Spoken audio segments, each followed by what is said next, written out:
Assalamualaikum warahmatullahi wabarakatuh. Pada kesempatan kali ini kita akan membahas soal fokus SNBT literasi dalam berbahasa Inggris. Jadi di sini pertemuan kedua, kita bisa lihat di sini paket 2. The following text is for question number 1 to 5. Jadi di sini kita bisa melihat ada beberapa paragraf.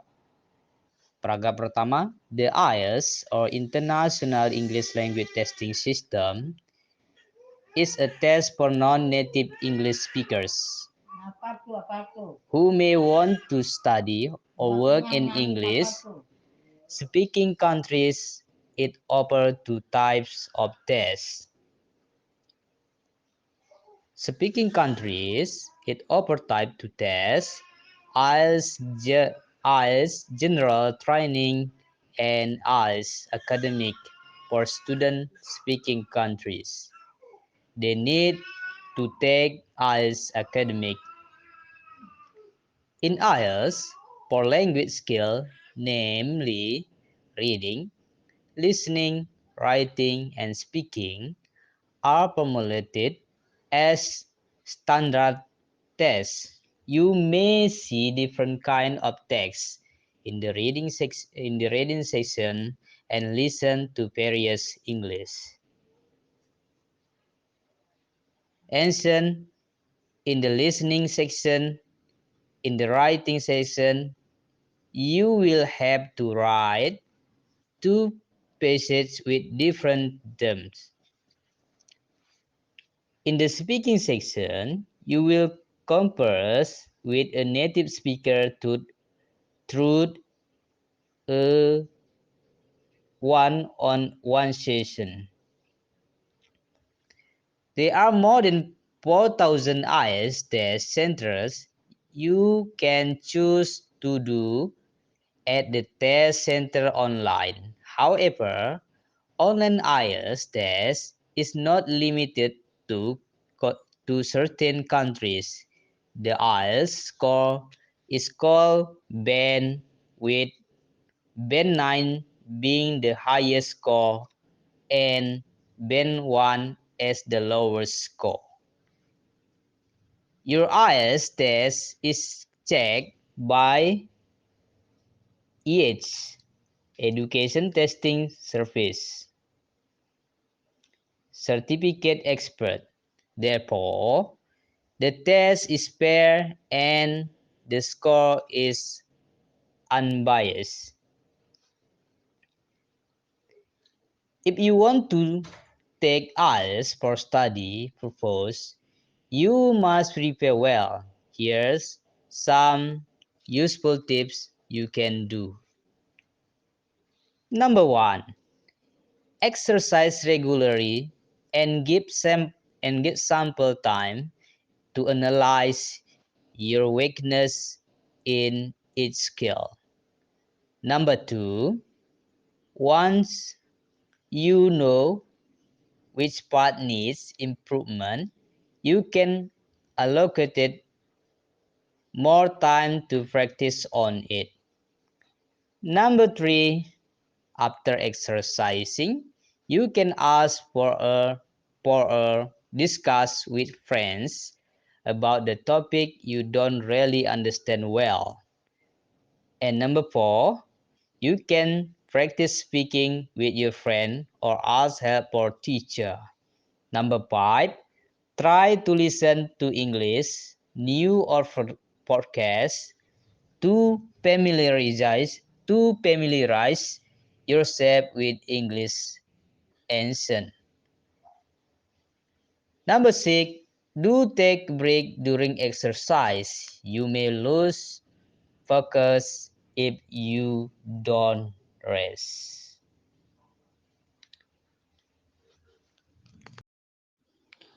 Soal nomor 1 menyatakan tentang informasi apa yang disampaikan teks tersebut kepada pembaca. Itu pertanyaannya ya. Jadi di sini kita bisa lihat teks tersebut menginformasikan kepada pembaca mengenai informasi singkat tentang IELTS atau International English Language testing system untuk non-penutur asli bahasa Inggris yang mungkin ingin belajar atau bekerja di negara berbahasa Inggris. Dan saran penulis, bagaimana penulis mempersiapkan diri ujian dengan baik? Pernyataan ini dapat kita temukan awal paragraf atau di paragraf pertama dan dipertegas di paragraf terakhir. Nah, di sini kita bisa lihat A. Tempat keterampilan teruji IELTS. Ya, jika jawaban A itu ya tentu saja tidak tepat. Dan B. Deskripsi tentang negara-negara yang menerima IELTS juga tidak tepat. C. Definisi singkat tes IELTS di seluruh dunia juga tidak tepat. D. Beberapa negara yang wajib tes IELTS bagi pelajaran juga tidak tepat. Sedangkan informasi yang E yaitu informasi singkat tentang IELTS dan saran bagaimana mempersiapkan ujian.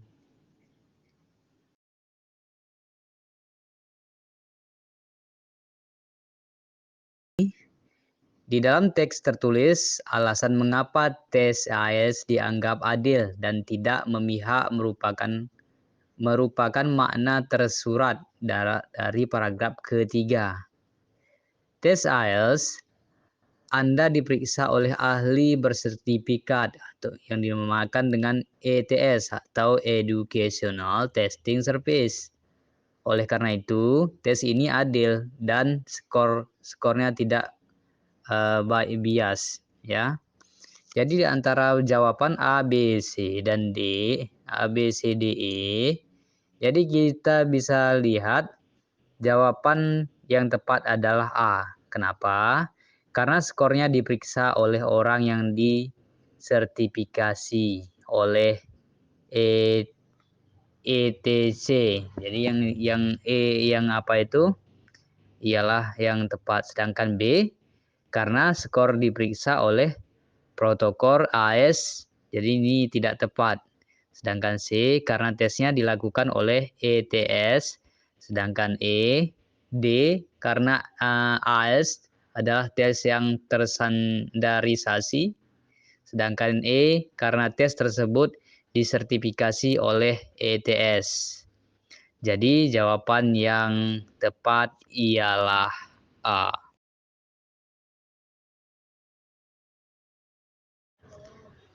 Soal jawaban nomor 3. Soal tersebut menanyakan pernyataan yang tidak tepat berdasarkan teks. Pilihan A, student who will continue their study must take IELTS General English. Siswa yang akan melanjutkan studi harus mengambil IELTS bahasa Inggris umum.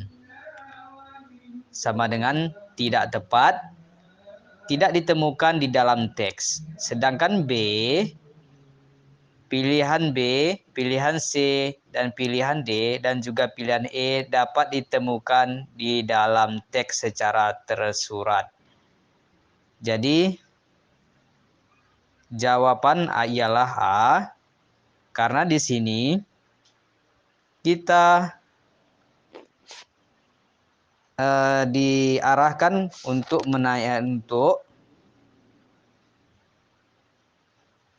menanyakan pernyataan yang tidak tepat berdasarkan teks, ya. Jadi pilihan A yang tepat. Jadi jawaban ialah A.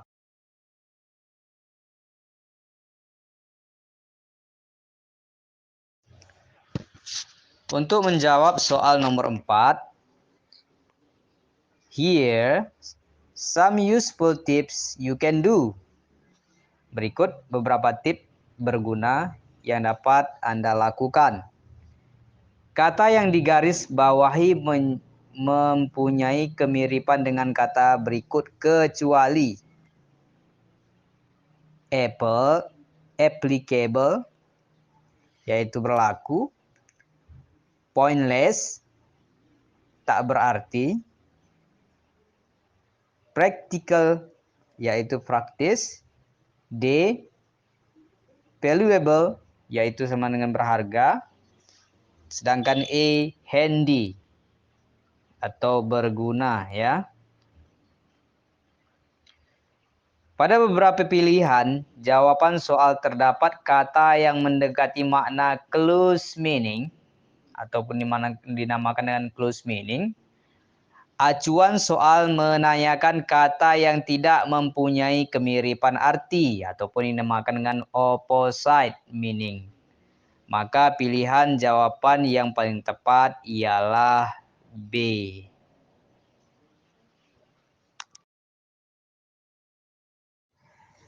Untuk menjawab soal nomor 5, pada soal menanyakan tentang paragraf terakhir dikategorikan ke dalam A, reiteration ataupun artinya perulangan ya.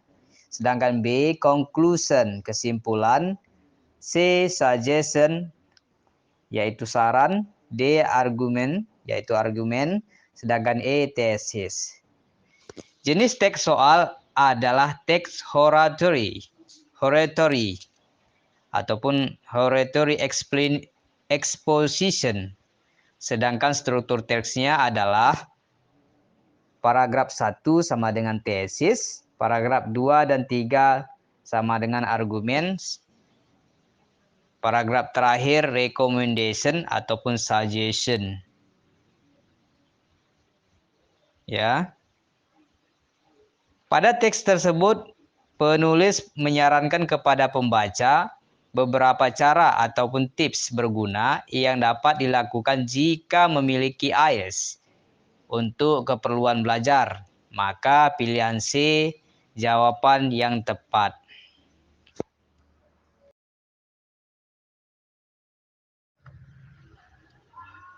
The following text is for question number 6 to 10.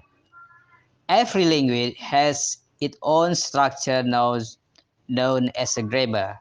Grammar helps learners or speakers of the language to formulate structured sentences. Each English spoken across the globe has a different grammar. Let's look English grammar as an example.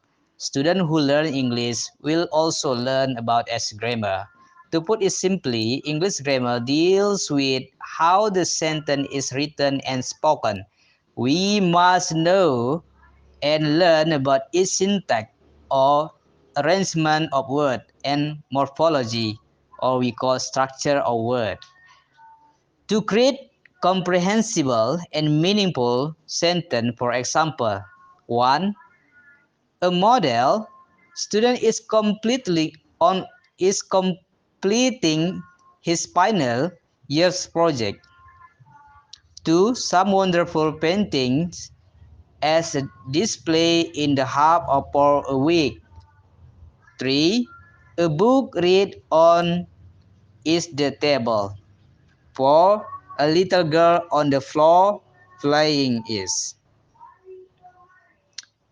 We can see from the above examples that sentence 1 and 2 are grammatically correct. The sentence convey clear meaning, whereas the sentence 3 and 4 are grammatically incorrect. The phrase a book read in the sentence 3 should be written as a read book, and its preposition should be put to be is. Thus, the correct sentence would be a read book is on the table. As for a sentence 4, we can see that the sentence has very auxiliary, or we call is. However, the location of auxiliary should precede of very playing. The preposition of place on the floor should be put after playing. Hence, correct structure is a title girl is playing on the floor. At the glance, English grammar may seem to be difficult, However, with continuous practice, learner of English can easily construct accurate and error.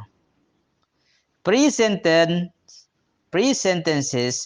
based on the knowledge of the grammar.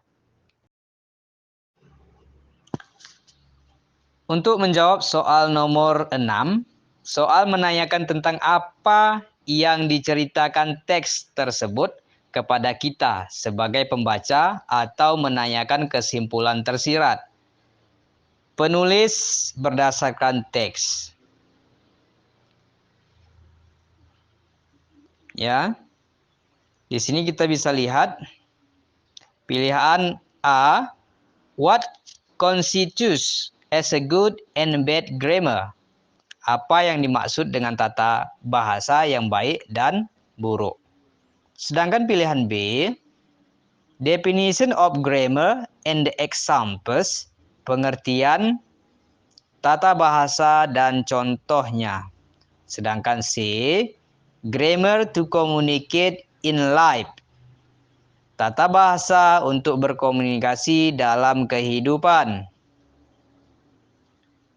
Sedangkan pilihan D, how to write a good sentence, cara menulis kalimat yang baik. Pilihan E, grammar mechanism ataupun mekanisme tata bahasa. Dapat disimpulkan bahwa penulis mengungkap tentang pengertian tata bahasa contohnya. Jadi, pilihan jawaban yang tepat adalah B.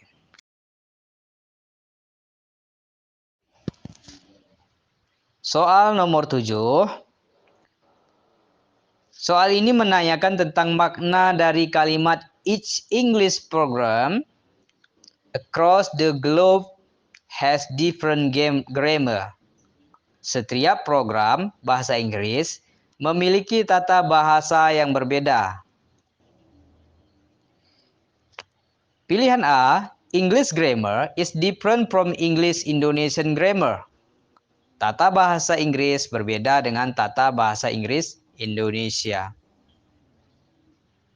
B, the use grammar is depending on the region we live. Penggunaan tata bahasanya tergantung pada wilayah tempat kita tinggal. Sedangkan pilihan C, all language in the world have similar grammar. Semua bahasa di dunia memiliki tata bahasa yang serupa. Sedangkan D, there is no advantage in learning grammar. Tidak ada keuntungan dalam mempelajari tata bahasa. Sedangkan pilihan E, English grammar is difficult. Tata bahasa Inggris itu sulit. Jadi pilihan jawaban yang paling tepat untuk makna kalimat tersebut adalah A. Untuk menjawab soal nomor 8, soal ini menanyakan tentang arti kata yang digarisbawahi. Jadi di sini kita cuman melihat kata yang digarisbawahi. Is syntax atau arrangement of the word and morphology structure of word to create comprehensible and meaningful sentence. Sintaksis atau yang dikatakan dengan susunan kata dan morfologi atau struktur kata sehingga membentuk kalimat yang mudah dipahami dan bermakna.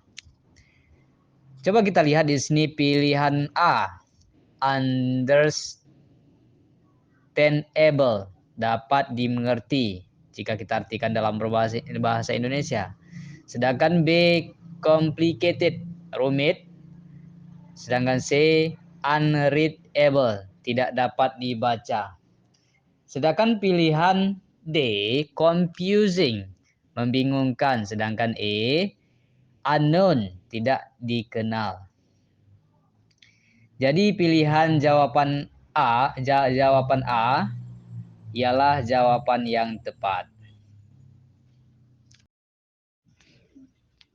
Coba kita lihat di sini soal nomor 9. Soal yang menanyakan kesimpulan yang dapat diambil dari tata bahasa Inggris. Berdasarkan informasi pada teks tersebut, pada paragraf pertama, setiap program bahasa Inggris memiliki tata bahasa yang berbeda. Paragraf kedua, contoh tata bahasa Inggris berkaitan dengan bagaimana sebuah kalimat ditulis dan diucapkan, serta mengetahui dan mempelajari sintaksis atau yang dikatakan dengan urutan kata, dan morfologi, struktur kata, untuk menghasilkan kalimat dapat dipahami dan bermakna. Kita lihat di sini paragraf ketiga. Penjelasan dari paragraf kedua mengenai contoh tata bahasa Inggris yang benar yang salah sesuai kaedah bahasanya. Sedangkan paragraf keempat menjelaskan tentang contoh tata bahasa yang benar saja. Kemudian kita lihat di sini paragraf terakhir merupakan tips atau saran dari penulis bahasa Inggris dapat dengan mudah menyusun kalimat yang akurat dan bebas kesalahan berdasarkan pengetahuan tata bahasa mereka. Jadi, pilihan A, sintak adalah satu cabang tata bahasa, tidak tepat. Sedangkan kita lihat di sini B, morfologi merupakan cabang dari sintaksis, juga tidak tepat. Sedangkan C, praktikkan tata bahasa Inggris bisa dilakukan satu kali saja, tidak tepat. Sedangkan D, metode pembelajaran tata bahasa Inggris sama di seluruh dunia, juga tidak tepat. Sedangkan kita melihat di sini tentu saja menjadi jawaban yang paling tepat. Untuk memahami tata bahasa, pembelajar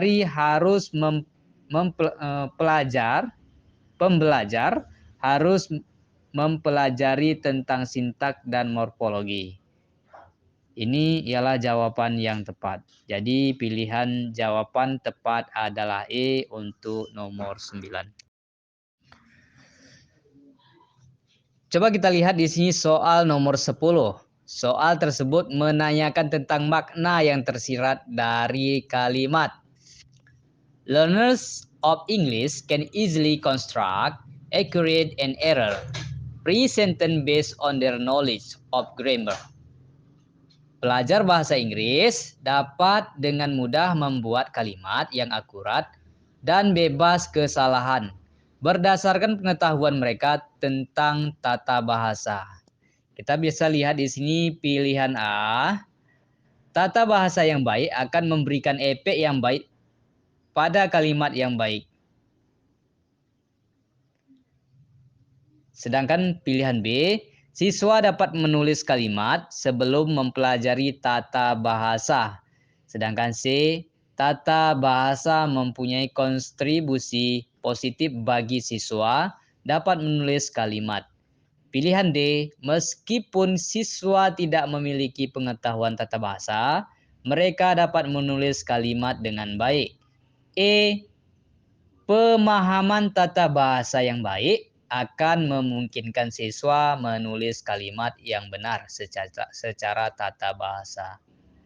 Jadi bisa disimpulkan di sini, jadi pilihan jawaban yang paling tepat tentang makna tersirat berdasarkan teks ialah E. The following text is for question number 11 to 15. In the modern era, social media is booming everywhere. We can see people use platforms such as Facebook, Instagram, Twitter, and TikTok. They utilize social media for different purposes like a business, family, social life, and even education. Consequently, the constant use of social media has both positive and negative effect on the user. The positive effect with social media is that it helps people keep touch with others easy. easily. Those who rarely see each other interact actively on the social media. Moreover, people can make new friends through social media even though they haven't met yet real life. With the method or communication, they can share their situation and various information accordingly and quickly.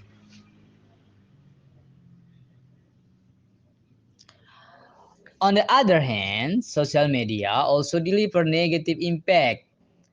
On the biggest concern is the poor mental problem, often experienced by teenagers and young adults as people have more screen time. They are exposed to various content like a showing of well, beautiful and handsome people or one's relationship. Consuming too much of this type of content can lead of insecurities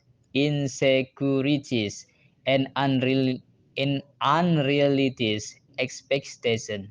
For example, when female use what channel of the lady who is pretty, successful and popular, they will have the image they have to be like that lady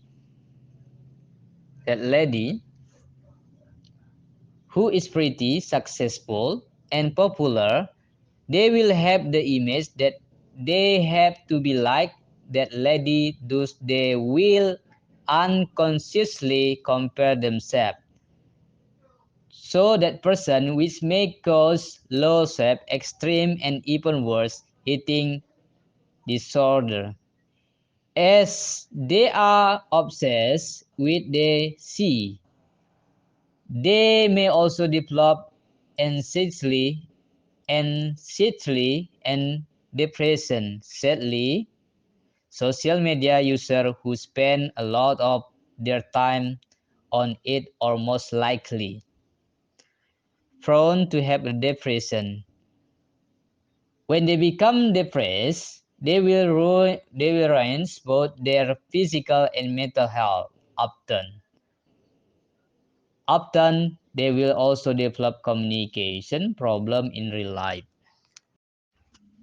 Di sini kita bisa melihat soal nomor 11 sampai nomor 15. Jadi kita tidak diwajibkan di dalam teks ini menjawab nomor 16.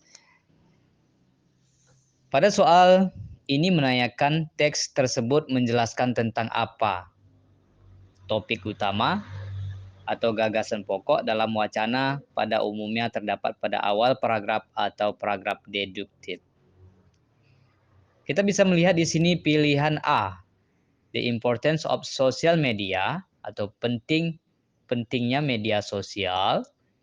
B, the effect of social media for user, dampak media sosial bagi penggunanya. Sedangkan pilihan C, the positive effect of social media for user, dampak positif media sosial pada penggunanya. Sedangkan pilihan D, the negative effect of social media for user, dampak negatif media sosial bagi penggunanya. Pilihan E, the reason why people must have social media, alasan mengapa masyarakat harus mempunyai media sosial. Nah, jadi kita bisa lihat di sini bahwasannya pilihan di antara A, B, C, D, E yang paling tepat ialah B, ataupun yang benar ialah B. The effect of social media for user, dampak media sosial bagi pengguna. Soal nomor 12. Soal ini menanyakan tentang beberapa pernyataan berikut. Ini salah kecuali. Berarti di sini kita melihat di antara A, B, C, D, E, di antara 5 jawaban semua yang salah kecuali. Ya, kita di sini memilih kalimat yang benar, jawaban yang benar. Kita bisa lihat pilihan A, social media should be used carefully. Sosial media harus digunakan dengan hati-hati. B, people can't be friends on social media. Orang tidak bisa berteman di sosial media. C, the usage of the social media will improve appetite. Menggunakan media sosial akan meningkatkan nafsu makan. Sedangkan D, we must access social media everywhere and every time. Kita harus mengakses sosial media di mana saja dan kapan saja. Sedangkan yang terakhir E, there is no correlation between depression and social media exposure. Jadi di sini kita bisa lihat dari beberapa pilihan jawaban, ya. Dari beberapa pilihan jawaban di sini, jawaban yang tepat ialah A. Coba kita lihat di sini soal nomor 13. Thus they will unconsciously, yang di baris bawahi, compare themselves to that person, which may cause low self-esteem and even worse, eating disorder. Dengan demikian, secara tidak sadar mereka membandingkan dirinya dengan orang tersebut yang dapat menyebabkan rendahnya harga diri, dan yang lebih parah lagi, gangguan makan. Soal ini menanyakan tentang kata yang digarisbawahi. Kita bisa lihat kata-kata yang digarisbawahi di sini, kata yang digarisbawahi unconsciously. Jadi memiliki makna yang sama dengan, jadi kita di sini persamaan makna, ya.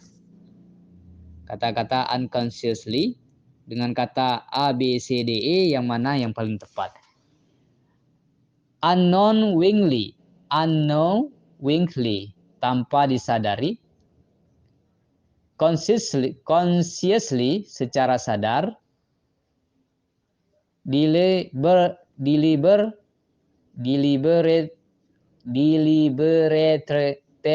dengan sengaja. Sedangkan D, carefully, dengan hati-hati. E, sensibly, secara pantas. Jadi kita bisa lihat di sini kata unconsciously yaitu sama dengan unknowingly, sama dengan tanpa disadari. Jadi pilihan jawaban yang tepat ialah A.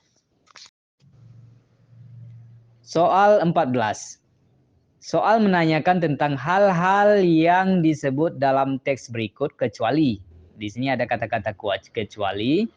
A, eating problem, masalah makanan. Itu bisa ditemukan dalam paragraf ketiga. B, sleep apnea tidur, menggunakan kualitas tidur yang berpotensi pada penuaan dini dan obesitas. Sedangkan pilihan C, insecurities, ketidaknyamanan. Bisa dilihat dalam paragraf ketiga.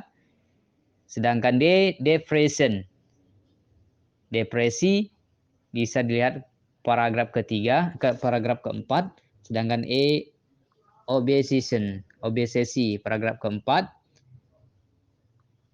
Berdasarkan teks pilihan yang tidak ditemukan pada teks adalah mengenai apnea tidur atau gangguan kualitas tidur yang berpotensi pada penuaan dini. Obesitas sering terjadi pada laki-laki.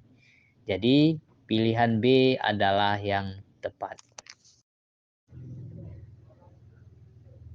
Soal nomor 15. Menanyakan tentang pengguna media sosial dapat berupa A, parents, orang tua. B. Teacher, para guru. C. Student, para siswa. D. Profesional atletis, atlet yang profesional. Jadi jika kita lihat di sini, jawaban A, B, C, D, E, ya seperti E, seperti selebritis, para selebriti. Jawaban ialah D.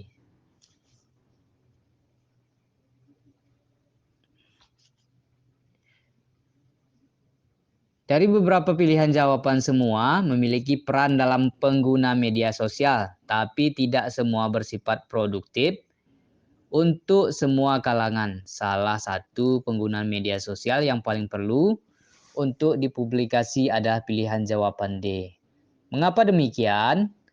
Alasannya selain dapat memberikan konten yang bermanfaat bagi dunia olahraga, juga bisa dapat memberikan kontribusi pada dunia kesehatan bagi semua kalangan khusus pencinta olahraga. Jadi jawaban ialah D. The following text is for question number 16 to 20. Bullying is when someone hurt others through words or action. It occurs in the real world and the cyber world nowadays. Cyber world bullying is known as a cyber harassment or cyber bullying.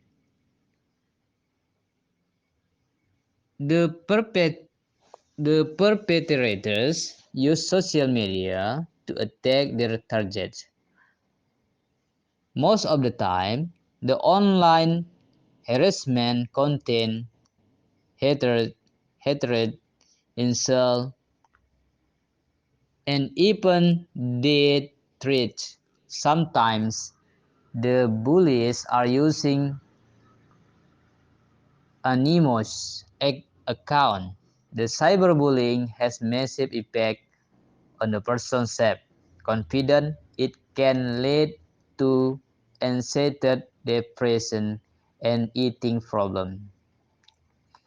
The cyberbullying is categorized as psychological crime. It must stop. The government must establish strict regulation concerning cyberbullying. Clear violation of the regulation should have fair punishment. Otherwise, many individuals can suffer mentally from the cyberbullying. Untuk menjawab soal nomor 16, soal ini menanyakan tentang apa yang disampaikan teks tersebut kepada pembaca. Merupakan ide pokok utama atau pikiran utama yang dituangkan penulis dalam teks, yaitu terdapat pada paragraf pertama. Bullying is when someone hurt others through words or action. It occurs in the real world and the cyber world. Nowadays, cyber world bullying is known as cyber harassment or cyber bullying. The perpetrator use social media to attack their target. Kita artikan, bullying adalah ketika seorang menyakiti orang lain melalui kata-kata atau tindakan. Hal ini terjadi di dunia nyata dan dunia maya saat ini. Penindasan di dunia maya dikenal sebagai cyber harassment atau cyber bullying, pelaku yang menggunakan media sosial untuk menyerang sasarannya. Jadi kita bisa lihat di sini pilihan A, B, C, D, E, mana yang paling tepat. Jika kita lihat A, bullying as the trend of modern era. Bullying sedang menjadi tren di era modern. Sedangkan B, bullying as an individual act. Penindasan sebagai tindakan individu. Sedangkan C, bullying in the online world, penindasan di dunia online. Sedangkan D, bullying in the real world, penindasan di dunia nyata. Sedangkan E, bullying as a crime, penindasan sebagai kejahatan. Jadi kita bisa dilihat di sini jawaban C adalah jawaban yang tepat. Bullying in the online world, penindasan di dunia maya. Soal nomor 17 menyatakan bahwa cyber harassment atau penindasan di dunia maya dapat terjadi di media berikutnya, kecuali A. Blogs, B. Twitter, C. Facebook, D. Instagram, E. School bulletin board, papan buletin sekolah. Nah, kita bisa dilihat di sini pilihan A, B, C, dan E. C, D, E adalah bentuk alat media sosial online. Pilihan A, B, C, D adalah bentuk media sosial online yang secara bebas dapat diakses, sehingga dapat memicu dampak dari cyber harassment oleh berbagai kalangan. Masyarakat yang salah menggunakan media sosial tersebut, kecuali pilihan E adalah alat media offline di lingkungan sekolah. 9 dunia pendidikan yang memiliki aturan tertulis. Jadi pilihan jawaban yang paling tepat adalah E. Kalimat pada soal it yang dibaris bawahi can lead to anxiety, depression, and eating problem. Hal ini dapat menyebabkan kecemasan, depresi, dan masalah makan. Pada soal menanyakan tentang kata yang digarisbawahi mengacu pada kata ganti possessive pronoun atau lain. Pilihan A, psychological crime, kejahatan psikologis. Sedangkan B, self-confidence, percaya diri. C, bullying, perundungan di dunia maya. Sedangkan D, depression ataupun depresi. Sedangkan E, kecemasan. Jika kita lihat A, B, C, D, E, maka pilihan yang jawaban yang tepat berdasarkan teks adalah C, cyberbullying, perundungan di dunia maya. Soal 19. Pernyataan kalimat otherwise, many individuals can suffer mentally from the cyberbullying. Jika tidak banyak orang akan menderita secara mental akibat cyberbullying. Soal menyatakan tentang apa makna tersirat pada kalimat tersebut. Pilihan A, people who got bullied experience distress, orang yang ditindas akan mengalami kesusahan. B, cyberbullying effect of the body's health. Cyberbullying berdampak pada kesehatan tubuh. Sedangkan C, a lot of individuals bully each other. Banyak orang yang saling menindas. D, cyberbullying is a heinous crime. Cyber penindasan adalah kejahatan keji.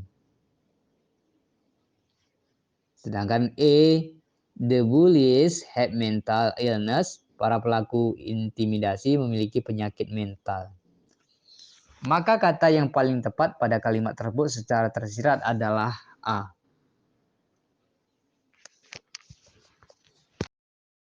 Untuk penyelesaian soal nomor 20, berikut beberapa pernyataan mengenai cyberbullying. Kita lihat di sini 1. Cyber intimidasi berdampak pada kesehatan fisik seseorang atau cyberbullying affect people physical health. 2. Cyber penindasan berdampak pada kesehatan mental masyarakat. Cyberbullying affect people mental health. 3. Penindasan cyber tidak dapat dimintai pertanggungjawaban atas kejahatan.